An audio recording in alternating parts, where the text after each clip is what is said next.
اهلا بيك يا صديقي في حلقه جديده على قناه استخبص، القناه اللي بتديك الخلاصه علشان ما تتعبش ولا تلبس في الحيط. بص يا معلم، كل اليوتيوبرز بتوع الثراء السريع بيقولوا لك ايه؟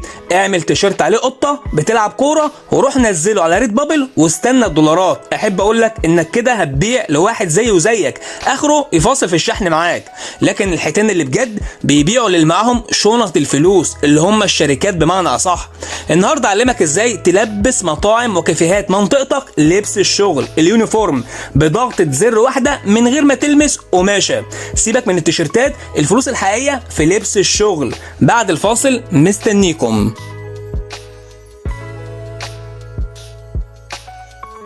بص يا معلم، سوق البي تو سي اللي هو عمليه البيع للفرد بقى زحمه جدا بشكل لا يمكنك ان تتخيله، لان المنافسه هناك شرسه وفي الاخر هيكون هامش ربحك مش هيعدي ال 10%، ده كمان لو انت طيار في الشغلانه. يعني العميل الفردي ده بيكون مزاجنجي، ممكن يرجع لك التيشيرت علشان اللون مش لايق على لون عينيه مثلا، لكن البي تو بي اللي هو عمليه البيع للشركات دي حاجه تانية خالص. احصائيات 2024 بتقول ان 43% من الطلب على الطباعه المخصصه جاي من الشركات. طب ليه؟ هقول لك، لان الشركات مش بتشتري تيشيرت، دي بتشتري هويه، فلما بيطلبوا بال50 وال100 قطعه، يعني بيعه واحده ممكن تغنيك عن مجهود سنه كامله في البيع لنظام الفرد. بص يا صديقي، كل الناس بتجري ورا الترند، تيشيرت الفيلم نازل او جمله اتقالت في ماتش وهكذا، وده اسمه رزق يوم بيومه. اما الاستخبصيه الحقيقيه بتاعه الكورسات الاجنبيه المدفوعه بتقول لك انك لازم تستهدف حاجه اسمها الاحتياج الدائم. هديك مثال، المطعم اللي تحت بيتك لما بيشوف مطعم تاني فتح جنبه اول حاجه بيفكر فيها انه يغير اليونيفورم بتاعه بمبدا الصيت ولا الغنى، فبالتالي عندك احتمال انه يكون عنده احتياج دائم طول السنه لنمط الشراء ده، للنوعيه دي من اليونيفورم. قيس بقى على ده مجالات كتيره جدا، ده اللي بيسموه السوق البارد. اراهنك مش هتلاقي حد بيتكلم عنه في اليوتيوب العربي، لان الكل عايز يبيع وهم السهوله. احنا في استخبص بنعلمك اصول الصنعه بجد. ركز بقى يا معلم في الحته اللي جايه دي علشان فيها الزتونه. هتروح تفتح خرائط جوجل في منطقتك، بعد كده هتدور على مطاعم جديده او عيادات اسنان او شركات شحن. طب ليه احنا اخترنا الجديده؟ علشان دول لسه بيدوروا على هويه.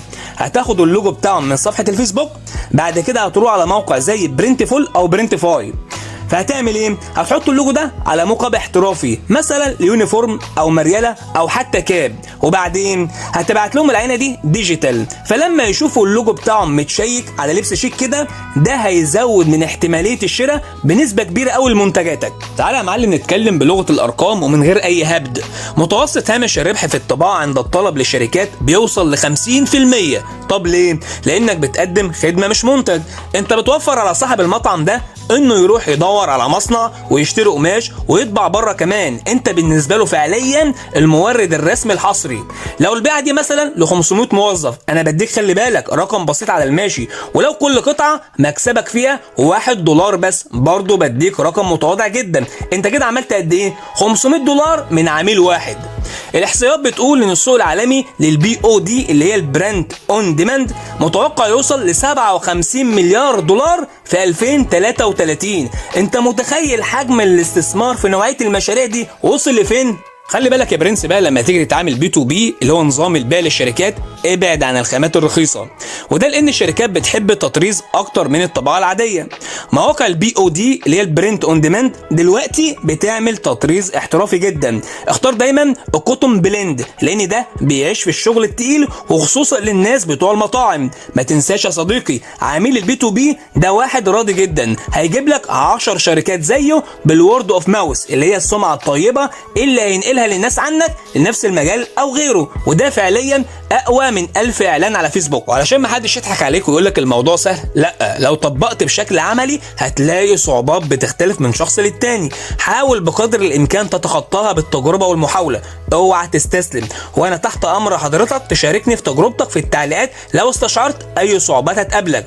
لو استفدت من حلقه النهارده انزل اخبط اللايك المتين واشترك في قناه استخبص، وقول لي في الكومنتات تفتكر ايه اصعب مجال ممكن تبيعه اليونيفورم. السر اللي جاي هيكون اقوى بكتير جدا. سلام يا ابطال.